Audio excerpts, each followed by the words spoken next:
So hello guys, কি অবস্থা সবার? কেমন আছেন সবাই? আশা করি সবাই অনেক ভালো আছেন। আজকের ভিডিওটা খুবই স্পেশাল হতে যাচ্ছে তাদের জন্য যারা মহেশ বাবুর সিনেমা দেখতে ভালোবাসেন। এক কথায় মহেশ বাবুর ফ্যান রয়েছেন যারা, তাদের জন্যই এই ভিডিও।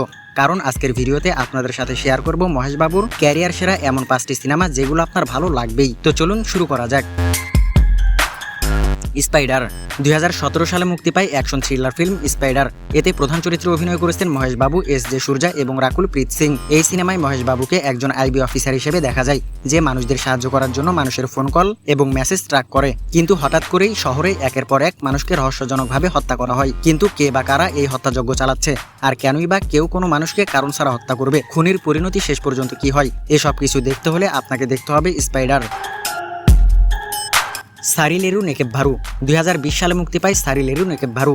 এই সিনেমায় মহেশ বাবুর সাথে জুটি বেঁধেছেন রেশমিকা মান্দানা।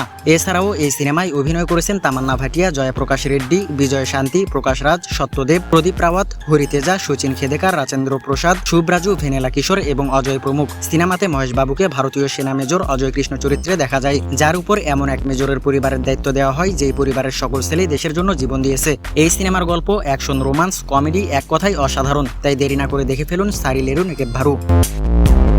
মহর্ষি 2019 সালে মুক্তি পায় অ্যাকশন ড্রামা ফিল্ম মহর্ষি। এতে অভিনয় করেছেন মহেশ বাবু, পূজা হেগড়ে এবং আল্লারি নরেশ। প্রায় 3 ঘন্টার এই সিনেমা থেকে আপনি এক মুহূর্তের জন্য চোখ সরাতে পারবেন না। অসাধারণ গল্পের এই সিনেমাটি আপনাকে মুগ্ধ করে দেবে। মূলত এই সিনেমাতে কৃষকদের অসহায়ত্ব তুলে ধরা হয়েছে। এই সিনেমাতে মহেশ বাবুকে আমেরিকার অরিজিন কোম্পানির চিফ এক্সিকিউটিভ অফিসার হিসেবে দেখা যায়। মহেশ বাবু সুদূর আমেরিকা থেকে ভারতে আসে শুধুমাত্র তার কলেজের বন্ধুর জন্য। তার বন্ধু যে গ্রামে থাকে সেই গ্রামকে ঘিরেই সাজানো হয়েছে মহর্ষি।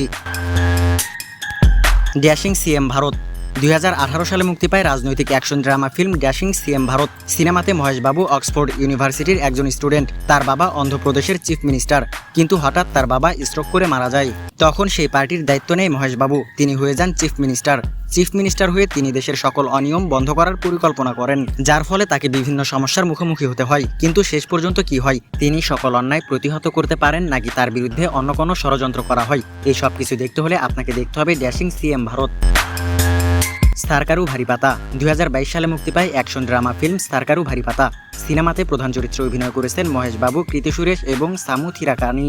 এই সিনেমার গল্প এগোতে থাকে মহেশ বাবু এবং একজন এমপির মধ্যকার দ্বন্দ্বকে ঘিরে। আর সেই এমপির মেয়ে কৃতি সুরেশ, যে জুয়া খেলার জন্য মহেশ বাবুর থেকে টাকা লোন নেয়, আর লোনের এই টাকা নিয়েই দ্বন্দ্বের শুরু। তবে এর পেছনে রয়েছে অন্যরকম এক গল্প। কিন্তু কি সেই গল্প, তা জানতে হলে আপনাকে দেখতে হবে সারকারু ভারী পাতা। গুন্টুর কারম 2024 সালের জানুয়ারিতে মুক্তি পায় গুন্টুর কারম। সিনেমাতে প্রধান চরিত্রে অভিনয় করেছেন মহেশ বাবু, মীনাক্ষী চৌধুরী, শ্রীলীলা, জগপতি বাবু এবং রম্মা কৃষ্ণ। এই সিনেমার গল্প একেবারেই আলাদা ধরনের। শুরুর দিকে আপনি একটু বোর হতে পারেন, কিন্তু ধীরে ধীরে সিনেমার গল্প আপনাকে আকৃষ্ট করে ফেলবে। এই সিনেমাতে মহেশ বাবুকে রাউডি চরিত্রে দেখা যায়। তো যারা এখনো এই সিনেমাটি দেখেননি তারা এখনই দেখে নিন গুন্টুর কারম। তো এই সিনেমাগুলোর মধ্যে কোন সিনেমাটি আপনি আগে দেখে ফেলেছেন, আর সব থেকে ভালো লেগেছে কোন সিনেমাটি, তা অবশ্যই কমেন্ট করে জানাবেন। তো আজকের মতো এখানেই শেষ করছি। খুব শীঘ্রই দেখা হবে নতুন কোনো ভিডিওতে, নতুন কোনো সিনেমা নিয়ে।